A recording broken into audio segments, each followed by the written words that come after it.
My name is Jeff Ghaemaghamy. You said that very well. Thank you so much for the wonderful introduction, Ellen. Um, I'm kind of curious. This Himalayan group is it Himalayan like we're going to climb the mountain? And is that the purpose? Is that right? Do I get that right? Yes, perfect. Okay. It's all about getting to new heights. But when you climb a mountain, there's a number of valleys you have to go into first. And so I'm sure that all of you on your journeys with this business have had the goal on getting to the top of the Himalayas, through base camp and all the way up. This is not even part of my talk, but I love this name of this group. So, and along the way, you get to a small peak and you think, gosh, it's quite a ways away from where I want to get to. And you realize you have to go into a valley, okay, down another side of the hill to get closer to your goal, okay? And I'm sure some of you have experienced, whether you've been in this business for a few days, a few weeks, or a few years, or like me, 28 years. I've been with this. I started when I was 6. 28 years in this business. You're going to have a journey. And the most important thing that I want to leave with you today, as I share my story and share some, maybe a few tips that can help you, is that enjoy every day of the journey. Embrace the ups, but also the downs, because the down days you have, and you will have them, I promise you, because the laws of nature say you must go to a valley before you get to the next peak. And so those are the things that will make you the best trainers in the world, as you're able to coach and mentor people through your journey and share your experiences. Because it's all great saying, oh, Jeff, come here and share your story today and how you've changed your life. But and maybe I'll start sharing my slides from there. I wasn't born with any specific gene, Joe Chang and the genes. I wasn't born with a specific gene cluster of success or team elite or earning millions of dollars. In fact, let me just go to my slides here. Let's see if I can get this all working right. There we go. Oh, install a new video. No, let's not do that. Let's just remind me later. Sorry. So I've got some railway tracks here. Again, a journey, and that's the most important thing, is embrace your journey. And every single one of you will have your own journey. Myself, I said to you, I'm not a superstar. This is me. I was pretty cute, wasn't I? I was actually born in the United States to immigrant parents. My father grew up in Iran. He was Persian. He went to the United States back in the 1950s and trained as a doctor in the U.S. My mother was of Norwegian descent, and so I was a child of an immigrant family. I grew up in the U.S. Who likes the hair? That was the 1970s there. And if there was a smooth track in life to go on and a goat track, I'm going to tell you that today I'm going to tell you about my goat track. I didn't take the easy road. I didn't take the logical road. I didn't take the road that I probably should have taken, or traditional people would have said you should have taken. I took the rough road. And sometimes, when you're up in those obstacles, looking up there, it's quite a challenge, right? The goat track, I don't know how the goat got up there, but there's a picture. The goat track is not an easy one, but it gives you lots of lessons, and those lessons have really helped me become the person that I am today. So I want you to embrace, write this down, embrace the obstacles that you have, because those obstacles will make you stronger, okay? My father, who was a doctor, said that I would never be successful. He said that because I was not book smart. In fact, I failed and failed and failed at school. And today they've discovered I was what's called dyslexic, or lexdiscic, or if you can say that. I kind of mix words up. If I'm reading a sentence, they get the kids to stand up in class. I must have been age 7 or 6 or 7, the first grade or second grade, and they get you to read. And I couldn't read the words, so I would make up what I thought it should say, and of course all the kids would laugh. And so I was a kid who wasn't popular. I was the kid who, when they put the 2 lines and they say, okay, pick 2 team leaders, and okay, you pick someone for your team, you pick someone for your team, you pick someone for your team. I was always the last kid to get picked. I wasn't great at sports. I wasn't popular. You know, um, I had these obstacles, and I'll tell you that looking back now, the failure and not being popular, I've actually seen today as a strength, something that made me inside stronger. It gave me the ability to say, you know what? It doesn't matter if I fail. I'm still whole and complete. It doesn't matter if I was, good at sports or I found something I can be good at, and I found that I was really good at this business, and that was at sharing with people and teaching people simple concepts. And Ellen talked about my proven principles. I created these proven principles because they are simple and concise and easy. And because I'm kind of dyslexic and I'm not real smart, I made things very easy to understand. And people go, oh, I love your videos. They're so easy. For the first time I understand the compensation plan, or for the first time I understand how to invite someone, or I understand, the mechanics of how the business works. And I'm like, well, it's not that complicated. I've just made it in a simple way that I can understand it, because I'm not the smartest. What do they say? I'm not the sharpest pencil in the pencil case. That if I can do it, other people can do it. So I want you to embrace this. And I'm a big believer in affirmations. I'm a big believer that who you are today is not who you are going to be in the future.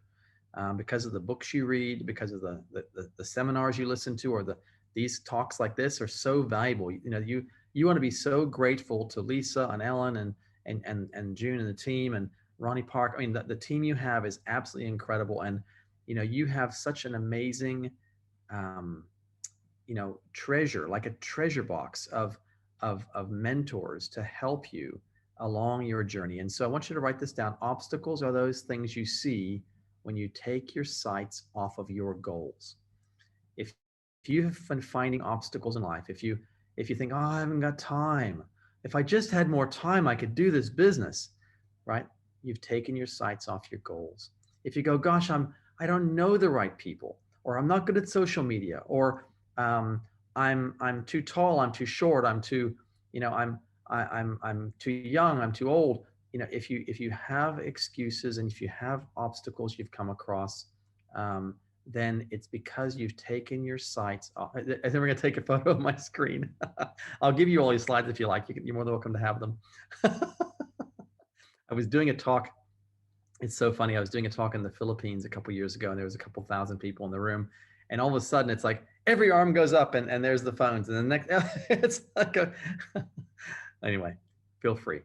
And I love this saying. It's a Japanese proverb: fall down 7 times, but stand up 8. Okay. It's probably actually a Korean proverb, but the Japanese stole it. It's really true that, you're going to fail, and you want to fail forward.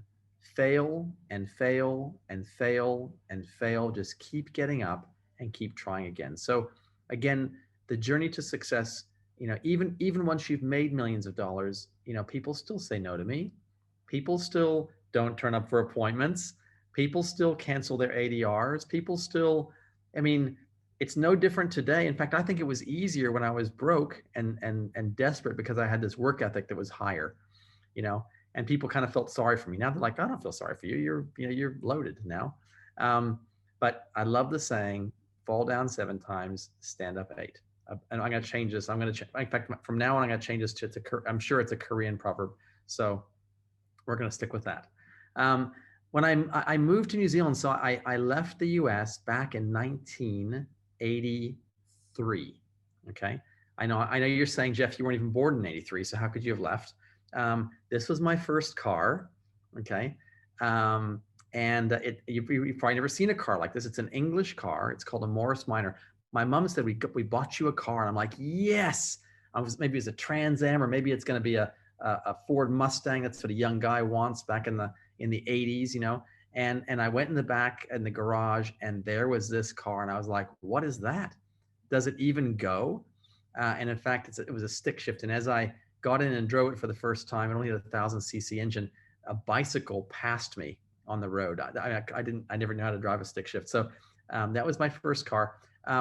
I ended up dropping out of high school, and and a few years later, when I started this business, I mean, some of you probably have, you've seen people with business cards at, Harvard Business School, MBA and LLB and LLM and PhD, MD, all these fancy letters. Well, when I first started this business, and I'll tell you the story of how I did that in a minute. My friends bought me this card and bought me a business card. I never had a business card. I didn't feel important enough to have a business card. And they put HSD on it. I'm like, HSD, what's HSD? And they go, oh, it's, and I said, what's HSD? And they started laughing and laughing and laughing. And then finally, they told me it stood for high school dropout. So I came to New Zealand. I dropped out of high school, and I started washing dishes in a restaurant, and it was a Pizza Hut restaurant. This isn't a picture of me. I didn't look like that, but I had to go and find a picture of someone washing dishes. But so they saw some incredible ability in my dish. So I'm not the smartest pencil in the pencil case. I'm dyslexic. I mix up words, but I had a good work ethic. So I'll tell you, and this is one of the principles we'll talk about later. I had a good work ethic. I was a hard worker. Okay. I pride myself that I had the stamina to work harder and longer than everyone else would take a break. When's my lunch break? I would just work through because I just wanted to get the job done. I wanted to prove myself. So I started off working for Pepsi. Pepsi owns Pizza Hut and KFC and Starbucks. And I got promoted. They were kind of desperate, so they got promoted me into their management system, and I became a trainee manager, then an assistant manager, then a manager, and eventually I was an area manager where I ran 5 restaurants worth $10 million and had about 300 staff working for me. I was in my early 20s. I was the youngest area manager in Australasia, and I'd really worked hard for that. But then one day something happened to me. I saved Pepsi, who owns Pizza Hut, $3 million with a cost-saving idea. Okay. Now I'm going to ask you guys. You can put it in the chat if you want. If I worked for you and I saved you $3 million, would you be happy? Who'd be happy? I work for you. I'm your employee, and I save you $3 million in a year. Who'd be happy, right? How much do you think Pepsi gave me as a bonus for saving them $3 million? You might be able to type it if you wanted to. You can. I got a check for $500.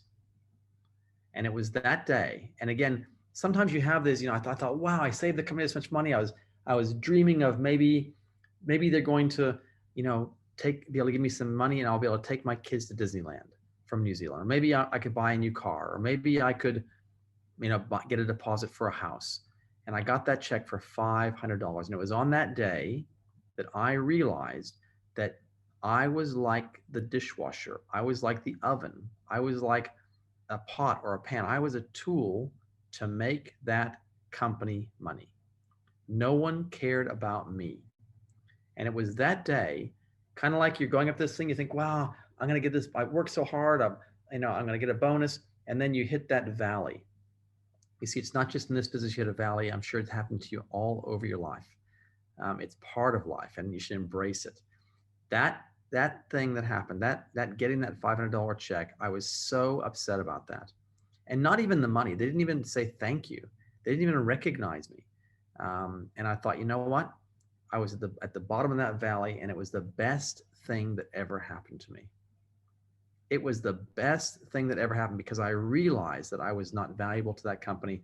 And so I quit Pepsi the following day. I fired my boss.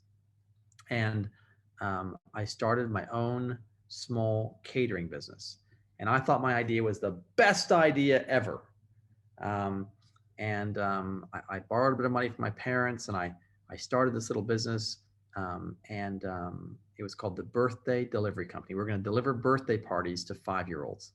We're going to do cakes and clowns and games and give mom a glass of champagne she can relax. And we're going to entertain the kids. We thought it would be a great concept. And a year and a half later, I was $70,000 in debt. Now, that's not a lot of money today, but at the time, when I had no money, that was like, I mean, I'd been in the valley, and the valley had a valley, and the valley had a valley, and it was, again, one of the hardest times of my life. And I had a couple of kids at the time. This is actually a photograph of my daughter sleeping on a mattress on the floor. They had banana boxes for their clothes. We didn't have even money to buy dresser drawers. We didn't have, beds. We were living in a small little 2-bedroom house that was about 60, I guess in square meters, it was about 60 square meters. So what is that, 600 foot or something? It's 500 or 600 feet, a little house. And things are pretty tough. Oops, what happened there? This is my car. I had this old Honda. This is not actually my car, because my car had a sunroof in the top. And in the top of this sunroof, it leaked. I thought it was kind of cool. I got a sunroof. But this car had a leaky sunroof, and it leaked. And it rains in New Zealand like it rains in Vancouver a lot, right? And so one day, like, the carpet would always be wet, and it was damp and musty, moldy smelling. And one day there was a mushroom. There was a mushroom growing in the carpet in my car. And that's when I guess I hit my lowest point ever, when I realized that, I've got to do something different. And so our little house, you can see here, this is the house. It was 60 square meters. It was a tiny little house, a 2-bedroom bungalow, etc. So I came across this business, and let me just tell you the story how this happened. So we left New Zealand. My previous wife, she was a nurse. We had all this debt, and so we thought she can make more money as a nurse in the U.S., where I grew up, than in New Zealand. And so we flew to the U.S. We had 2 little kids at the time. I guess Nick was 1.5, and my daughter was 6 months old. And we flew to the U.S., and we ended up living in Florida. And my wife was working as a nurse in the hospital. And one day, one of her colleagues, the nurse, all the nurses and doctors were doing Nu Skin as a sideline, invited her to come along to a presentation. I'm sorry, that's not right. Invited her to come and look at some products. Said, you're new in town, some girlfriends are getting together. Do you want to come along? We're going to try some products, have some wine, and just make some friends. And my wife was new. She didn't have any friends. She goes, okay, I'll go along and just meet some new people. And at that session, she bought a couple products home. I had a bad acne problem with my skin because I'd been in the hospitality trade for so many years. My skin was all, acne. It was like going up the Himalayas and down the other side. It was like that on my skin. And so she brought these products home. And when your wife brings products home, you just do what your wife says. I was very obedient. And my skin cleared up. I was like, wow, what is this stuff? I'd tried everything, and nothing had made a difference to my skin personally. And then my wife said, listen, her girlfriend had asked her, why, now that you like the products, why don't you come to a meeting and learn about this business? And my wife, who was not salesy, like, she was the last person in the world you'd ever think would be involved in sales. And she would go politely, because they were all her new friends, and said, okay, yeah, I'll come. And then she wouldn't go. How many of you had somebody you've invited to a meeting, or invited on a Zoom, or invited to a conference call, or invited on, who just doesn't turn up? Well, Lucy, who is Filipino, my wife's girlfriend, who was the nurse with her, invited her again the next week. So, oh, listen, I know you couldn't make it last week, but why don't you come this week? And my wife would go, okay, I'll definitely come. And she didn't go. And the 3rd week, she didn't go. And the 4th week, Lucy invited her again, and she didn't go. And the 5th week, she didn't go. And the 6th week, Lucy turned up at our little apartment and buzzed the bell and came up and took my wife to a presentation. I got to tell you, my wife came about 10 o'clock at night. She was jumping around our living room like, oh my God, we're going to be rich. 5%, 6 levels. It's going to be new in New Zealand. This is incredible. It's so exciting. And I think I was watching reruns of Bonanza on TV. The kids were asleep. At this point, I was kind of the house dad looking after the kids, and my wife was working.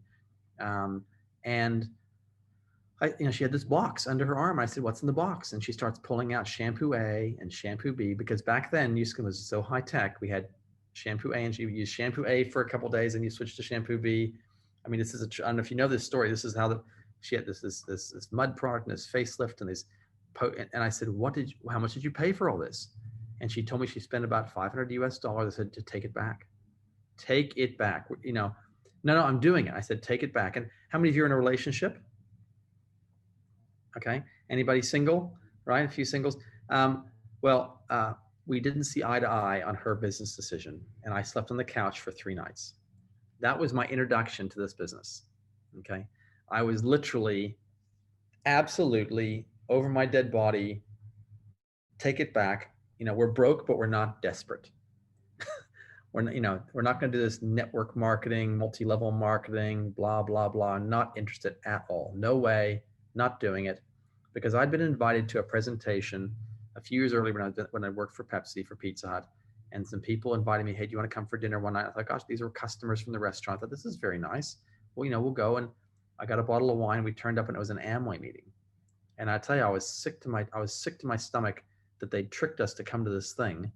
If they would have asked me, I would have gone because I was open-minded, but they tricked me. And we turned up all dressed up with a bottle of wine, and there was no dinner. It was people and a whiteboard. And I just had this really bad taste in my mouth about the type of kind of business this was. And I didn't realize it was nothing to do with what had happened before. It's like, I'm sure you're all in a relationship and maybe you had it in a previous relationship before and didn't go well. Well, that old relationship has nothing to do with your new one. The experience I had with that those stupid people who invited me to that Amway meeting is nothing to do with what this industry is about. It was just, their poor tactics, dishonest tactics. So anyway, a few weeks went by. I was still loving the products. I love the product, but absolutely not interested in this kind of business. And my wife one day came to me and said, I want you to come to a training with me. I said, no way, I'm not doing that. If you want to do that, go ahead and do it. I thought she'd quit. I said, if you want to do it, you go ahead and do it. That's your thing, but I want nothing to do with it. And she said, you're open-minded, aren't you? Oh my God, write those words down. You're open-minded, aren't you? Oh, what do you do when someone says, if someone says it to you, how do you say no? Like, if I'm not going to go, I'm saying I'm not open-minded. So I went along to this training. It was in Tampa, Florida. We were living in Clearwater, this little tiny town called Clearwater. And we had these 2 little kids and we got a babysitter. I went along to this thing and I turned up in this room. And there's about 400 or 500 people in this room, and half the room are men. Now I'm in my mid-20s at the time, and I'm thinking to myself, this must be the day when all of the wives bring their husbands to see the little skin cream business. And I sit at the back of the room because, I'm a high school dropout. By nature, I'm disruptive. I'm the guy, cracking jokes and trying to, so I came along, I'm going to write down all the things why this is a scam, why this is this, why is that. And I sat beside this old guy. He was about 50. And I said, of course, 50 today is prime, but back then 50 was an old guy. And I said to him, so did your wife drag you here too? And he said, no, I'm doing this full time. I remember thinking to myself, what a loser. He must be desperate. I mean, 50 years old selling cream. He must be like totally desperate. And so he said, no, I'm a chartered accountant. I had 70 staff working for me in my own business. I just sold that business to do this full time. It's the best business system I've ever seen. Write that down. The best business system I've ever seen. And I got to tell you, I was confused. I was, here I am, mid-20s. I'd failed at business. I'm $70,000 in debt. I'm a house dad looking after the kids. My wife was working. This is back 30 plus years ago when men were never at home. Men were off working and maybe mom was at home. And I sat for the next hour and a half, 2 hours and listened to that training with different ears. I listened from what does he know that I don't know? Because I walked into that meeting thinking I know everything. And what I saw was a franchise without a franchise fee. I saw NSE, New Skin Enterprises, as a franchise, a system, a business system without a franchise fee. Pizza Hut is a franchise. McDonald's is a franchise. Subway is a franchise. over a third of businesses in the United States are franchises today. In the 1960s, franchising was almost outlawed as an illegal system. Yet today, it is so popular. Everyone says, gosh, I wish I was in a franchise. But franchises are prohibitive because you spend millions of dollars for a good one, hundreds of thousands for a small one. You know, you can even spend 50 grand to buy a lawn mowing franchise and sit and mow people's lawns for a living. But people love to have a system, a recipe to follow. And I saw a recipe. And so I thought to myself, I can do this. I love the product. I saw there was a system, and I met people, and I thought, you know what? If I could build a business from home around, if I could still be a house dad, raising my kids, because I never saw my dad growing up. My dad was a doctor. He made about $1 million back. If I inflation adjusted, you know, he was making a few $100,000. So inflation adjusted today, that'd be $1 million a year. So he's a relatively successful doctor in a small town, about 100,000 people. I grew up in, but I never saw him. He was up at 7 a.m, going to the hospital, doing his rounds. He had his practice all day, and then he went to the hospital and he'd get home at 10, 11 o'clock at night. And so growing up, he never took me to a football game or a baseball game or soccer or even a movie. And so I was really proud of him, but I never had a dad that was there, and I wanted to be the dad that was there for my kids. And so when I saw this business, I thought, if I can work from home and I can build a business that can provide for my family, get myself out of debt, change our future, get off this goat track I've been on, and change my life. And that's how we started this journey. So, and I know I might have taken a bit of time to share that story, but there's so many lessons in that. Be open-minded. Be a product of the product. Understand this is a business system that people from all walks of life can do. If I can do it, you can do it. And understand there will be ups and downs. If someone tells you, oh, if your friend just let you join this and you just a week in this business, they said, oh, it'll be so easy. You're just going to go and post on social media and make money. They lied to you. I'm sorry. I mean, they didn't mean to lie to you, but maybe this is going to take some work if you want to reach high levels of income. If you just want to make a few $100s, yeah, post on social and sell a few Lumi spas. You guys don't have Boost yet, do you? Ooh, you're going to get it. When you get it, you're going to be excited. It's going to boost your business. But you can sell a bit of products. That's great. But if you want to reach levels of freedom, okay, and flexibility and fulfillment and fun and have more time with family and friends, I call it the 5 F's. If you want to reach those 5 F's, you're going to have to build and teach and coach and mentor people. And that's exactly what you guys are doing here. That's what the purpose is. I know you're not listening to this because you just want to sell a few products. You're not going to spend 40 minutes, 45 minutes here listening to me ramble on. If you have a dream that you want to change your life in some way, and it's not going to be this straight line. It's going to be this up and down and back and forth. That's what success really looks like. Okay. This is, gosh, this picture is so old now. This is when I became a Blue Diamond. This is back, gosh, I want to say 18, a long time ago anyway. 15, 16, 17 years ago. My son today, Nicholas, here on the bottom, he's 30, he's almost 33, 32, just got engaged, and she'll be 29, Jessica.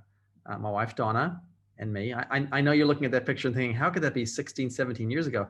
You look better now than you did then, Jeff. I got the glasses now. I guess I need the assisted eyesight. This is my home now. It's one of our homes. We have when I say we have probably 15 homes, we have one home and we have rental properties. And so my wife, Donna, she loves shopping. In fact, she says we like to do workshops, right? I do the work and she shops. But I'm very lucky. I'm very grateful. My wife doesn't shop for Louis Vuitton and Prada and Gucci handbags and shoes and etc. She shops for houses. And so she calls me up sometimes and goes, I bought 2 today. I'm like, oh, okay. So, she's built up about a $17 million property portfolio in the last 10 years or so, through the benefits of this business. So life can change. from being $70,000 in debt and skeptical and, kids on mattresses on the floor and a mushroom growing in the car, to having total freedom. If you're willing to follow the recipe and learn how to bake the cake, right, yourself, and then teach the recipe. So you follow the recipe, you become a brand rep, and then you teach the recipe by teaching other people to become brand reps. And what I like to say, and you guys, I'm sure, have got incredible leaders who teach you, and each of you will probably do it a little bit differently. So the cake, I don't know, when you bake a cake, the chocolate cake. If you love chocolate cake, I love chocolate cake. The sponge is the same recipe. So much cocoa, so much milk, so much flour, so much, sugar, so much, except unless you're gluten-free and vegan, and you can change the recipe. But there's a recipe, right, for the cake. And if you cook that cake, it'll be moist and delicious, and but the icing, you can ice that cake in a million different ways. And so what I like to teach in my proven principles is principles. I teach the recipe for the cake, but the icing, you can ice it with your personality, with your creativity, with your ideas. If you like social media, that's your icing. If you love socializing and doing face-to-face interactions when you can without COVID, then that's, you can do that. The way, if you love, promoting, some people love Lumi Spa, some people love promoting Y-Span, whatever, you can create the business however you like. If someone tells you, no, it's only this way, that's not right. What is only this way is the cake recipe, the fundamentals of how to build a business. And you can go off and become creative and build your business the way you like. And that's one of the great things about this, is that you get the ability to grow your own business and be a leader of your own organization. So you want to learn how to bake the cake, learn how to become a brand rep, and then teach it. And the more people you teach and coach and mentor, the more successful you become. Okay. Today I've got a little bit different. My wife, Donna, if you follow me on Facebook, you're more than welcome to follow me there. Just search my name. I'm kind of full of my friends. I got over 5,000 friends now, but Donna for Christmas bought me a brand new 911. I got to tell you, and I don't know what it costs in the States, but here they're about $300,000. So they're expensive. Everything's so expensive living in New Zealand. And so, so she gets the Rangy and I get the Porsche, except my Porsche is blue and this isn't the Rangy. So anyway, but it gives you that idea. So I got some lessons for you. Lesson number 1, never underestimate a dishwasher. So some of you are looking for, I've got to find the professionals. I only talk to professionals. And hey, I'm not saying don't do that, because professional people can also be really good. But I'm going to tell you something I've learned. Because I failed at school, because I failed so many times kicking the ball through the goal or through the hoop or whatever, I learned that it's okay to fail. And so sometimes people who are highly educated, or they're really good at what they do, or they're professionals, they were taught, get an A. It's only acceptable to get an A, right? 4.0 is all that's acceptable in our household, right? Your parents have told you. And that's great. And don't get me wrong, I'm pro education, but that leaves no room that failure is okay. And so sometimes when you introduce people to this business who have never failed because they've just taught to have excellence all the time, and they get a little bit of failure and they'll quit. And I'm sure you've experienced this. We've introduced people and they're like amazing. Like this person could be a team elite in like 20 seconds, and they get a couple of bits of rejection and they quit because they aren't used to the word no. They aren't used to failure. And so don't underestimate that this business can be for anybody. Now, I'm not saying don't stop talking. I'm not saying stop talking to professionals and start talking to dishwashers. That's not what I'm saying. But what I am saying is anyone can succeed. Look for people with a burning desire, okay? And when you find their burning desire, right? When you find their goal, the obstacles disappear. If you are having challenges, it's because you have not focused on your goal. So go back and read your goal. In fact, get a piece of paper, and every single day when you wake up, write your goal out. When you wake up, and then physically with your pen and paper, write it out. Why are you doing this business? What's your why? Okay. For me in the beginning, it was, I've got to have a better life for my kids. I've got to, I'd never even dreamed of having Porsches and Range Rovers and houses and rentals. And I mean, I didn't even, we're looking at a $1.7 million, well, probably $1.8 million yacht right now. And it never even beyond my dream. Like, well, I couldn't even imagine doing that. And I mean, paying cash, not going and putting on a payment plan, just beyond, what's possible when you focus on your goals, not on the obstacles. The second little principle I have for you is that companies don't value you. Fire your boss. I mean, walk in tomorrow and just say, you know what? You're fired. How would that feel? I mean, how many of you feel like, I actually got that promotion, the person who got the promotion is not as good as me, but I'm too young, or I was female, or I was this, or I was that, and they overlooked me, or there's office politics, or, I mean, why are you putting yourself through that torture? I'm going to ask you guys a question, and I'm sure wherever you are in the world, whether you're in Korea, or whether you're in New Zealand, or whether you're in Canada or the US, whether you're in Europe, wherever you're, Southeast Asia, wherever you're calling in from today, is it smarter to rent a house or own a house? This is a simple concept, right? Is it smarter to own a house or rent a house? Well, own a house, right? I mean, that's like, duh. It's smart. Well, why would I pay rent to the landlord and pay his property off and make him rich? Why don't I own my own house?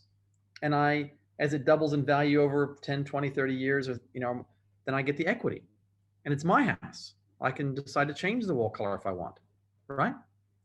Okay, well, let's put this in another way. Is it smart to rent your life to somebody in a job or own your own business? Duh. Sorry, I hope this, if anyone translates this, duh, right? Hello, knock, knock, is anyone there? You've been told a lie. And the lie is, get a good education, get a good job, and have a good life. And the truth is, and I'm not anti-education, right? But the truth is that having a good education has nothing to, and a job has nothing to do with having quality of life. It has everything to do with sitting in hours of traffic, sitting through office politics, and never reaching your potential and making other people rich. Go and fire your boss. Companies don't value you. The third principle or lesson is have a dream. Have a dream, look at it, become obsessed with it. I mean, become so obsessed with it. And if someone's not saying to you, you are just so obsessed with your dreams, then you are not obsessed enough. I mean, you want to have your dreams and you want to tell everyone. When I was broke, I was telling everyone, one day I'm going to have this is my life. And people, they became enrolled. Wow, he's going somewhere. Hey, I want to go too. Have a dream and then share it. When you enroll others in your dreams, in your aspirations, where you're going, people will follow you. If you have your little dreams and put a little book and say, I'm not going to tell anyone because what if I fail? It'd be really embarrassing if I fail, or they'll know no. Go out there and share what's at stake for you. Believe in yourself. I love this. I had this exact picture up on my wall and I would look at it every day because it's so easy to think, oh, that person, I mean, how many of you have a little voice in your head that talks to you? Am I going all right for time? I'm sorry, I'm thinking I'm getting close to end time. If all of a sudden they just cut the video, it's because I've been talking too long. So I'm almost done. How many of you have a little voice in your head that just talks to you the whole time? Talks and talks and talks. How many of you are saying, what voice is he talking about? I haven't got a voice. That's the voice. The voice that goes, what voice is he talking about? That's the voice. The voice that talks to you all the time, that tells you you're not good enough, that tells you that, I don't know if I should talk to that person because what if they say no? I mean, you haven't even asked them and you've already got the no happening in your head before you even ask them, right? Tell your voice, Thank you for sharing. Go away. Believe in yourself. And one of the great things to do that is affirmations. You know, have affirmations that puts you in a pot. If you say, I haven't got time, cancel. I have time. I don't know the right people. Cancel. I'm attracting the right people. My team isn't growing. Cancel. I have a thriving team of leaders. The minute you start reprogramming that little voice in your head, you will start to attract to yourself like a magnet attracts success. Believe in yourself. When you see what other people, when you project what you want other people to see, that is when you're going to have success beyond your dreams. Enjoy the journey. This is what I said in the beginning. When you go through those failures, when you have those, when you go to those valleys on your way to the peak of Mount Everest in the Himalayas, when you're going through valley after valley after valley in your journey, enjoy that, right? And embrace it, because those lessons you're learning are the lessons that are going to make you an incredible trainer. People are going to ask you in the future, they're going to call you. They're going to message you out of the blue and say, we met at a convention a few years ago. Would you be able to share your story? And you're like, oh, people want to hear my story? That's what's going to happen, right? When Lisa, thank you so much for reaching out to me and saying, because I love sharing my story. Because I think, what if one of you changes your life, hears this and changes your life forever? What if one of you ends up changing thousands of people's lives? Then this 45 minutes or so is worth my time, because I made a difference. I don't benefit financially at all, but I get to benefit by contributing in the world. And guess what? When you contribute in the world contributes back to you. That's a principle. Okay, the last lesson. Do not quit. I had this picture on my wall as well, because that frog is not going down that throat. I mean, it looks like certain doom, but that frog is not going to quit. And I got to tell you that if you just keep focused on your goals and dreams and take actions every day and never give up, you will eventually have success. Chase your dreams. I mean, chase your dreams, because this is your life. Life is not a rehearsal. This is it. This is it. Go and live every day with passion. I want to share just a couple pictures real quick. Maybe where are the pictures going? Where are they going? Hang on. I've got a lot of blank pages here. Let's see if I can find them here. Well, maybe the universe is telling me not to show any more slides. Oh no, that's it. That's me. I was going to show you all sorts of pictures of team elite trips with hanging out with Blake Roney and hanging out with other team elites and traveling to Monaco and Paris and New York. And, you watch these shows on, everyone's in lockdown watching these travel shows. Like, oh yeah, we've been there. Hey, we've been there. We've been there. It's like, the best hotels in the world. I mean, I remember we stayed in the park city? No, I get forgetting the name of the hotel. The best hotel in New York City. It's like $4,000 a night. It's like gold chandeliers and crystal chandeliers. It's just incredible. You get a butler, it was amazing. Even when you have money, you don't stay in places like that because it costs you 30 grand a week, and you think, yeah, I don't want to spend that money. But I'll tell you what, this company really looks after you. If you build yourself a big business, you will get to associate with amazing people. You'll get to create a dream life for yourself, your kids, your great grandkids, your great great grandkids. It's absolutely worth it. So with that, let me stop sharing my screen. And I'm all yours for any questions anybody has. I was told this is a real shy group, Jeff. They don't like asking questions. Well, don't be shy. Stop that. Take the little voice in your head and turn it off and go, hold on, I'm bold. There is no bad question, right? Leaders ask questions. So, feel free to ask a question if you have a question. And I'm here for as long as you need me. So back to you, Ellen. I hope that was okay. Gosh, that was more than okay. Thank you. Wow, can we give it up for Jeff? Thank you, Jeff, for sharing your story with us.